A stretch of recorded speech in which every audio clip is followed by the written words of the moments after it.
A largo plazo, la dificultad del tratamiento son varias, pero hay una que es la más importante, la que yo quiero resaltar acá, que es la dificultad para lograr un equilibrio entre los 3 aminoácidos involucrados. Y esto tiene que ver con que, sobre todo en los primeros años de vida, el aporte de proteína natural, de leucina, que como ustedes saben, los 3 son aminoácidos esenciales y entonces se parece en este caso a una aminoacidopatía, se parece, por ejemplo, a la fenilcetonuria, donde uno tiene que dar un aporte de fenilalanina que necesita el individuo para crecer normalmente, pero no dar un exceso para que se catabolice. Acá ocurre lo mismo con la leucina, la valina y la isoleucina. El problema es que lo que nos limita siempre en el aporte es la leucina.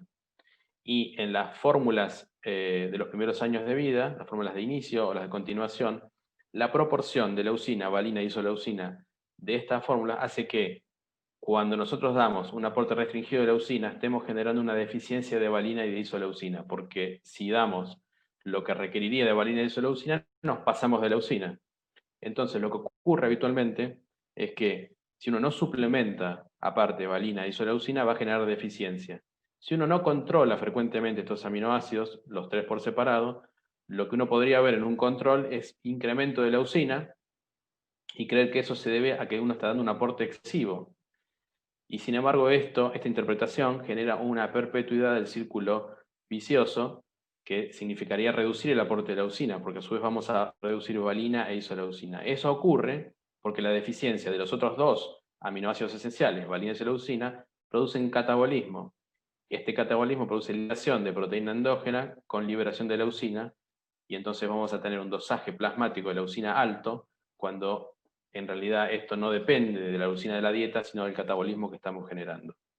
Esta situación la vemos bastante frecuentemente en pacientes crónicos que vienen derivados de otras instituciones, y si uno no es obsesivo con los controles y no se realizan frecuentemente y adecuadamente, suele suceder, y cuando se desbalancean es muy difícil volver a un equilibrio estable. En conclusión, digamos, es muy importante enfatizar que es imposible el seguimiento de esta patología sin una determinación frecuente de estos 3 aminoácidos en forma independiente. Acá tengo que aclarar que por la facilidad del transporte de la muestra, cada vez más frecuentemente se hacen aminoácidos por espectrometría de masa en tándem, y la mayoría de estos estudios informan leucina e isoleucina juntos, los valores de los 2 normales juntos, sumados. Y entonces un valor normal de ello no nos dice si, o podría corresponder, mejor dicho, a un aumento de leucina y una deficiencia de isoleucina, que compensan uno con otro y yo veo un valor normal. Es decir, que es imposible seguir estos pacientes sin tener la medición de los 3 separados. Y la otra cosa importante, que a diferencia de las ACDM orgánicas, donde podemos tener alguna otra variable que nos puede hacer pensar que haya una descompensación, ya sea por exceso de aporte o por catabolismo, acá, como dijimos, no hay alteraciones bioquímicas del laboratorio general que nos puedan orientar. Bueno, terminando esta primera parte, le voy a ceder la palabra a Verónica Bindi, que va a continuar con el caso clínico y tratar de ver en la vida de todos los días cómo impacta todo esto que yo les dije. Muchas gracias. Bueno, muchas gracias, Hernán. Ahí va, ahora sí. Bueno, muchas gracias por la Avila y por la invitación. Bueno, lo que me toca hablar a mí es un caso clínico. Lo que vamos a hacer es hacer una especie de, la introducción ya la hizo Hernán. Vamos a hablar de un chico que tiene la forma clásica de la enfermedad, ¿sí? Que es la que todos conocemos, la más frecuente, ¿sí? Esta, la forma clásica. Y después vamos a hablar de otros aspectos que son el tratamiento y el diagnóstico, y algunas situaciones, vamos a poner algunas situaciones que nos pueden pasar de manejo agudo y de cómo hacemos el seguimiento de estos pacientes, ¿sí? Bueno, acá va el caso clínico, acá hicimos como una especie de línea de tiempo, voy a compartir la presentación con la licenciada Carmona, así que ella me va a dar una mano con la parte nutricional, con el tratamiento nutricional. Entonces, vamos a hablar entonces, el primer aspecto es el chico que nace hasta los 6 meses de vida, lo vamos a dividir así. La segunda etapa es cómo comienza la alimentación complementaria. La tercera etapa es cómo manejamos las urgencias metabólicas. Y la última es con respecto al monitoreo de la enfermedad.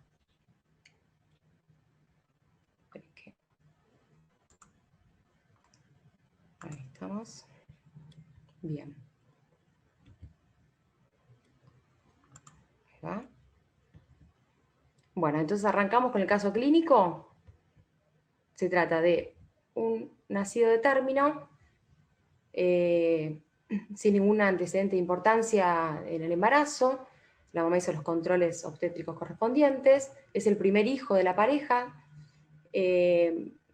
Y nace este bebé de 39 semanas, con 3,400 kilos, y bueno, ni bien nace, empieza a recibir entonces pecho exclusivo, ¿sí? Entonces, la situación es esta: a las 12 horas de vida, este bebé comienza a estar somnoliento, empieza a tener un rechazo del alimento, no quiere tomar la teta, entonces la mamá se dirige entonces estaba en el rooming y se dirige a la enfermera a contarle esta situación, ¿no? Que no lo ve bien a su bebé, ¿sí? Entonces, la conducta que se toma, por supuesto, en un bebé que tiene 12 horas de vida, no hay ningún antecedente importante, que empieza con signos de rechazo del alimento. Bueno, obviamente la primera conducta es sospechar que el paciente tiene una sepsis precoz, y empezar a recabar datos entonces de la historia clínica de este paciente. Bien. Entonces vamos a empezar con respecto a lo que es anamnesis, examen físico y el laboratorio, como hacemos con cualquier otro paciente, ya sabiendo que, teniendo la respuesta que esta es una enfermedad metabólica, por supuesto. Entonces, cuando los interrogamos, este era el primer hijo, como les conté recién, una pareja que era no consanguínea, ¿sí? No había ningún antecedente importante en la familia. El examen físico, ahora les voy a mostrar bien, pero es un bebé que comienza con una encefalopatía aguda progresiva, y el laboratorio básico y especializado es una de las preguntas, una de las 6 preguntas que tenemos entonces para formular, ¿sí? Bien, entonces este bebé, a las 12 horas de vida, dijimos, está irritable y empezó a tener rechazo al alimento, pero este cuadro encefalopático avanza y el paciente cada vez está más aletargado, empieza con estos movimientos que contó recién Hernán, que son movimientos anormales, que no son característicos, se pueden ver en otras enfermedades, pero son de boxeo, de pedaleo, ¿sí? Se lo escribe así, esta posición como está este bebé en opistótonos, y esto sería una línea de tiempo con los días. A medida que pasan los días, más o menos a la semana, si no medida tratamiento, este paciente evoluciona entonces a coma y fallo respiratorio, ¿sí? Bien.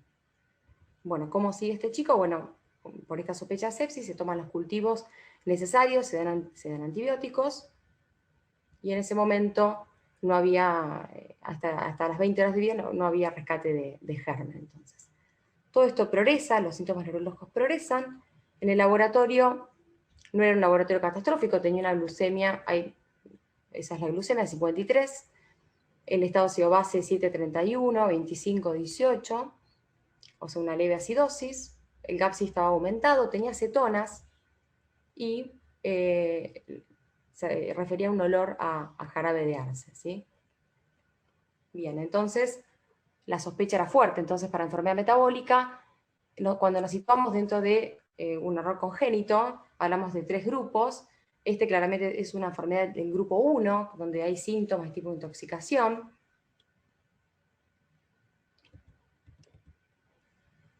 Y ahí arrancamos con la primera pregunta, que ya la saben, porque estuvo hablando bastante Hernán de eso. Entonces, un neonato de 20 horas de vida, sospecho entonces que tiene una enfermedad metabólica. ¿Qué signos o síntomas son categóricos para un error congénito del metabolismo? La primera opción, en los cultivos que se han efectuado para sepsis no hay rescate de germen. La presencia de cetonuria en los neonatos es un signo patognomónico de un error congénito subyacente. Los movimientos estereotipados son característicos de un error congénito, o presenta una encefalopatía progresiva con un periodo libre de enfermedad. Bueno, buenísimo, estaban todos prestando atención entonces. La respuesta es esta, la cetonuria, ¿sí? Ya se habló en la charla anterior.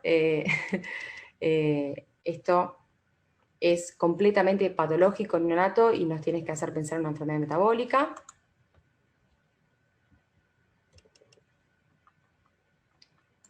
Ahí voy. Entonces, cuando decimos cetonuria, ¿a qué nos estamos refiriendo? Nos estamos refiriendo a cuerpos cetónicos y alfa-cetoácidos, ¿sí? O sea, las tiritas que uno tiene que mide, entonces, miden las dos cosas, ¿sí? ¿Para qué? ¿Por qué hay cuerpos cetónicos en este neonato? Bueno, el intento, justamente, por este problema en el catabolismo de los aminoácidos ramificados, hay un intento entonces de obtener energía, entonces también hay producción de cuerpos cetónicos, o sea que el motivo por el cual hay cetonuria es por las dos cosas, ¿sí? Bien, entonces, el laboratorio, ¿cómo uno lo explicaría? Bueno, la acidosis metabólica esta leve que tiene puede ser justamente por el aumento de no solamente de los cetoácidos, sino también por la cetonuria, puede dar un gap elevado, pero esto no siempre es así, o sea, no es la situación de un laboratorio catastrófico como se ve en las acidosis orgánicas.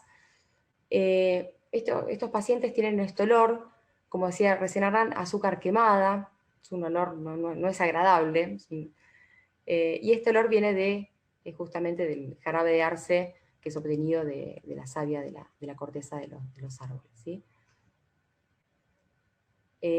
Como les conté recién, hay un aumento de la utilización de glucosa, entonces genera también una hipoglucemia que no siempre es grave, pero pueden tener, lo más probable es que tengan en el laboratorio es hipoglucemia y la cetosis. La hiponatremia también puede ser vista en estos pacientes, y esto es porque hay una competencia en la excreción renal de los alfa-cetoácidos, y eso genera entonces que haya mayor excreción de sodio, hay una pérdida renal de sodio, y esto empeora la situación de edema cerebral que habíamos visto que ocurre en la etapa aguda. Bueno, como recién habló Hernán, hablamos del laboratorio específico para estos pacientes, qué cosas están alteradas. Entonces, hay un test que se llama dinitrofenilhidracina, ¿sí? Que esto es un test que era muy utilizado antes para screening de estas enfermedades, es un estudio cuantitativo, que bueno, puede usarse en reemplazo de los ácidos orgánicos, que lo que da cuenta es este metabolito se une a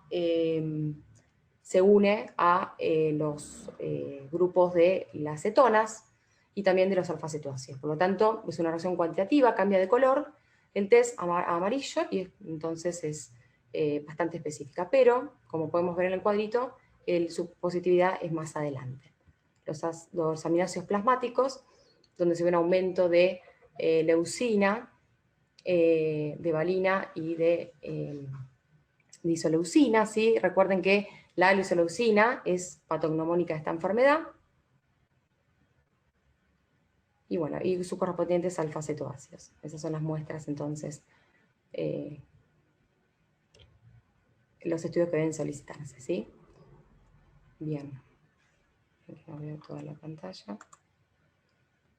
Bien, vamos con otra pregunta. Pregunta número 2. Bueno, tenemos entonces a este neonato que había entrado entonces a la terapia, a la neonatología, por irritabilidad, por letargo, no había ningún antecedente perinatológico de relevancia, un laboratorio que no tenía muchas alteraciones, entonces sospechamos fuertemente una enfermedad metabólica. ¿Qué conducta le parece más adecuada en esta instancia? Entonces, la 1 dice, se realiza la toma de muestra crítica y se programa la interconsulta con especialistas en enfermedades metabólicas, toma de muestra crítica, ayuno, colocación de un plan y comunicación urgente con errores congénitos. Se indica ayuno inmediato y la colocación de un plan de hidratación para enterar con un flujo elevado de glucosa. O la última, se procede a llevar al paciente al servicio de imágenes por sospecha de lesión en el sistema nervioso central, o sea, una sospecha de una encefalopatía aguda. Muy bien, bueno, me parece que acá están todos, todos los que están conectados tienen muy buen manejo de estos pacientes, sin duda. Toma de muestra crítica, ayuno, colocación de un plan y comunicación con un servicio de errores congénitos. Bien, perfecto. Esa es la respuesta correcta. Entonces vamos a desglosar un poco más esto.